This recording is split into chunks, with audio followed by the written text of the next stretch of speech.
Karen, have you seen my new shoes? You know, the gold ones that go great with my new dress? With the diamond things on them? I can't find them. They were in my room, in their box, so I don't know where they could have got to. You mean the ones you got the other day when we went shopping and they were like half price? Yeah, those ones. Oh, I took them. Huh? What do you mean you took them? Exactly what I said. I took the shoes for myself. Why? Well, because I wanted them. You knew that I bought those shoes for tonight. I told you how this was a really important night for me.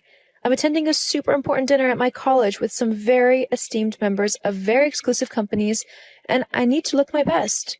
This could literally be my future on the line, and I want to make a good impression.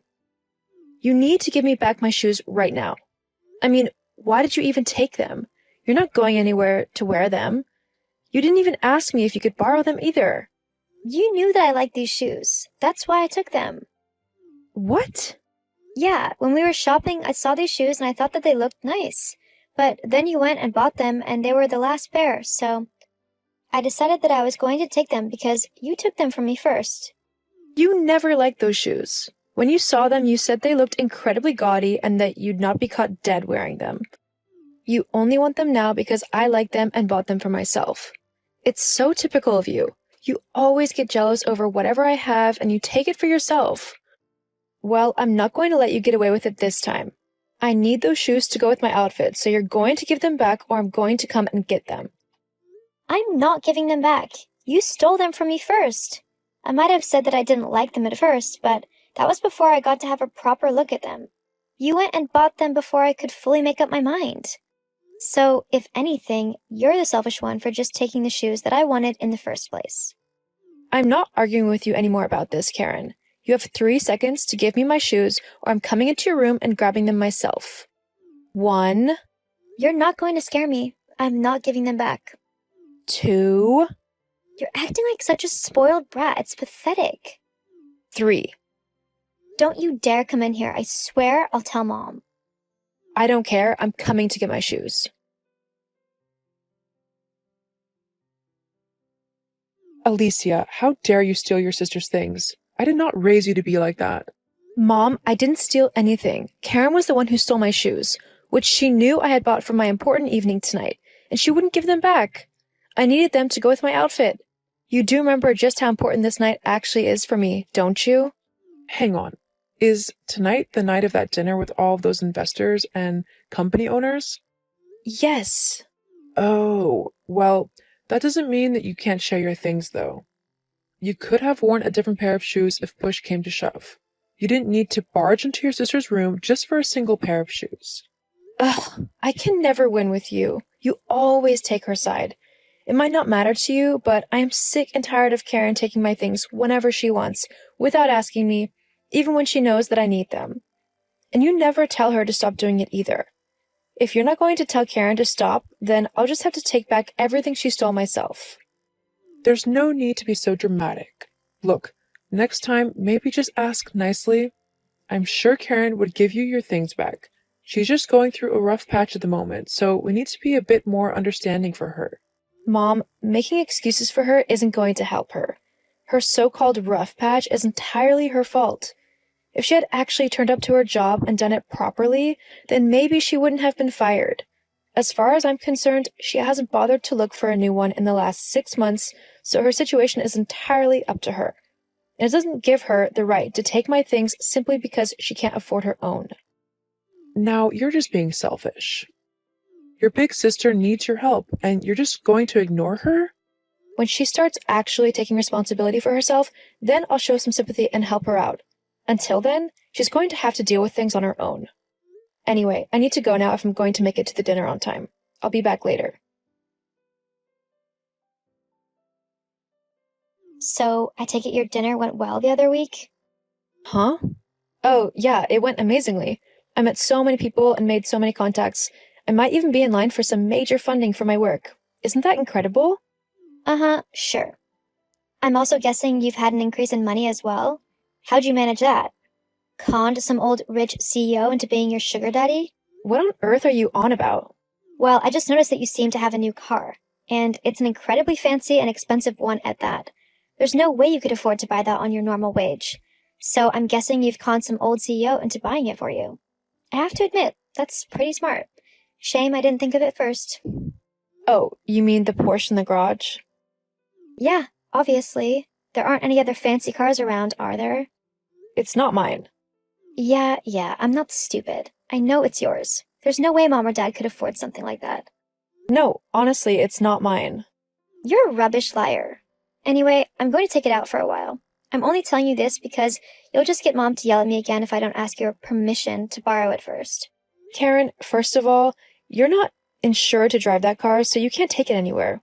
Secondly, it's not even my car, so there's no way that I'm letting you drive it even an inch off of the drive. I know you're just trying to lie to me so that I don't borrow the car, but it's not going to work, Alicia. I swear, Karen, if you touch that car, you'll regret it. Yeah, whatever. Karen, where are you? I told you not to take the Porsche anywhere. I can't believe you came into my room and stole the keys for it. Answer me, Karen. What do you want? Bring that car back right now. Why? Worried that everyone will think I look way cooler in it than you do? Don't worry, they already thought that. I told you that it's not my car, it's my friend's. Nice try, but I don't believe you.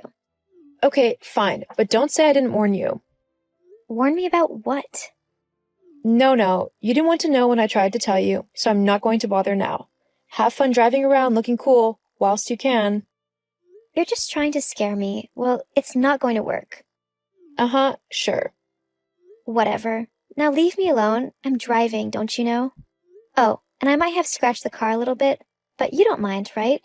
It's not like you can't afford to get it repainted or whatever. Uh-huh, of course. You have fun. Don't worry about damaging the car or anything. I'm sure everything will work out just fine. If you think being calm and uncaring is going to get me to bring the car back, you're wrong, you know. Oh, I know. You nor the car will be my problem for very much longer, though. What do you mean? Oh, you'll find out soon enough. Huh? Alicia? I can't believe you didn't tell me who owned the car. Do you know how much trouble I'm in? This is all your fault. Oh, hi, Karen. I take it you found out who actually owns the car that you were driving around the other day? I did try to warn you, but you simply didn't want to listen. I guess now you've got to face the consequences. But you didn't tell me that the owner of the car was Melanie Hampstead, the owner of one of the most successful and influential beauty companies in the world. How do you even know her? Why do you have her car? Melanie was my friend from college. She graduated a few years ago before I did. But all throughout college, she was developing her company until it grew to the point that it is now. She actually gave me a job after that dinner. Anyway, she told me that she had to go out of town for a couple of weeks and asked me to collect her car, which was being worked on at the garage, and keep it safe until she got back. You could have told me all this before I took it out. Now I'm in a huge amount of trouble. I tried, but you just said that I was lying, just so that I didn't have to share my car with you. Yeah, well, now she's suing me for stealing her car, and she's even threatened to get the police involved because I've banked it up a little bit. Well, that's your fault. I thought the car was yours. I was trying to teach you a lesson. By purposefully wrecking the car that you thought was mine? How selfish and petty can you get? Look, you're going to have to talk to Melanie and just explain the whole situation to her, okay? I can't afford to pay what she wants, so just tell her that you said that I could drive it. That way, it'll be on you, and I won't have to be taken to court.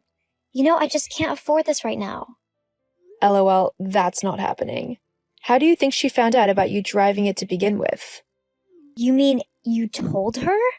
Yep. I knew that you'd probably damage the car just to be spiteful to me, so I told Melanie all about what was happening. Thankfully, she remembered you from when you'd come and visit me at college, so she knew exactly what kind of person you are.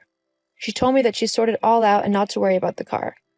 Now I know what she had in mind, and I have to say it's quite nice to see you finally facing the consequences of your actions for a change. I can't believe you would purposefully throw me under the bus like this. You are such a horrible sister. You're the one who should be going to court, not me. Why? I haven't done anything. Yes, you have. I should be the one with a good job and able to do what I want. Instead, you lord it over me that you think you're better than me. Well, you're not. Karen, I've never thought that I'm better than you. I've just worked hard to get to where I want to be. You've not worked hard for anything in your life. Instead, you just blame everyone else for all of your problems. Well, this time, there's no one else to blame but yourself, and you're going to have to face the consequences of your actions whether you like it or not. Maybe next time you'll actually listen to me when I try to tell you not to take something that doesn't belong to you. Please, Alicia, just take the fall for this for me. No, Karen. It's time you actually acted like an adult instead of a spoiled child. Ugh, I hate you. In the end, my friend took Karen to court over the theft and damage of her car. Karen tried to blame everyone but herself for what had happened, but the judge simply ignored her. He ordered her to pay Melanie a substantial amount of money in reparations for all of the damages that she had caused to the Porsche. To do this, Karen had to get a job at a local supermarket, which she wasn't a big fan of. But with no other way to pay Melanie the money, she had to stick it out.